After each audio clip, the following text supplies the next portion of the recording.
Our continuing 2018 commitment coverage looks at the 63rd House race, a district that stretches from Whitsett to Guilford County to Mebane in Alamance County. Bill O'Neill joins us in Alamance County with this Commitment 2018 story. This race features a longtime political veteran and a newcomer. They offer voters of Alamance County a clear choice in what direction they want the state to go. The candidates in the 63rd North Carolina House race are incumbent Stephen Ross. He previously served as mayor of Burlington. And Democratic challenger Erica McAdoo, making her first run for political office. It is my first run, other than SGA in middle school and high school, so yep. Did you win then?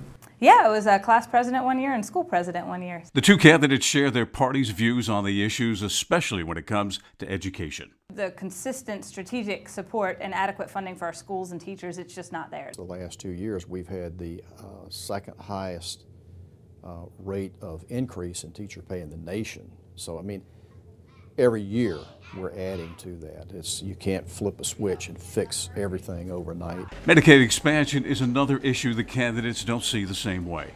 McAdoo says, why turn down a program that can help so many people in need? Convince me I'm Phil Berger, and I'm saying no, and convince me that I'm wrong here. I think I'd have to have a real heart-to-heart with Phil Berger about why I, for the life of me, cannot figure out why we would turn that down. Ross says when he first arrived in Raleigh 6 years ago, Medicaid was, quote, sinking like a rock, and Republicans turned things around. If you don't control cost in medical care, it will absolutely destroy you long term. It's unsustainable. To be clear, though, do you favor or not the expansion of Medicaid in North Carolina? I favor a well-run Medicaid system. Now, whether that's expanded or not, I can't tell you that right now. There is a huge discussion over whether or not the county will bring back the 287G program. We asked both candidates their views on Alamance County renewing its partnership with federal authorities to crack down on illegal immigrants. I think the 287G program, if it's done the right way, there's merit in the 287G program.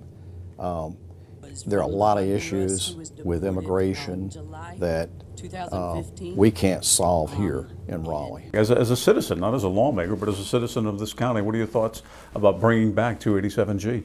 I think that the way it was done previously and the way it's being done now is harmful to our county, it's harmful to our citizens, and it's harmful to our economy. It's hurting people, it's scaring people, and it's costing us money, and I don't like that.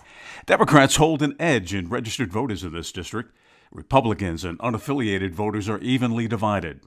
But despite those demographics, President Trump won this district in 2016 with 56% of the vote. We asked both candidates to share something about themselves that voters may not know.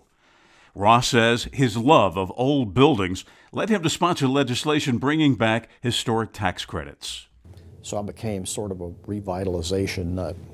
I love the taking something that's old, historic, and rather than let it sit and decay and be a blight on a community, turn it into something really spectacular. McAdoo says as a child she was told she couldn't sing, but it didn't stop her. When I got in 12th grade, everyone's like, oh, what are you going to major in college? And I was like, music. And they're like, no, you're not. You can't sing. And I was like, well, I've been practicing. And I actually got in as a music major and have a master's in piano and a minor in voice now. So does that mean you can sing? Yes, I think so. We didn't ask Ms. McAdoo to prove that she can sing. The election is just over a month away. Early voting begins in 2 weeks. In Alamance County, I'm Bill O'Neill, WXII 12 News.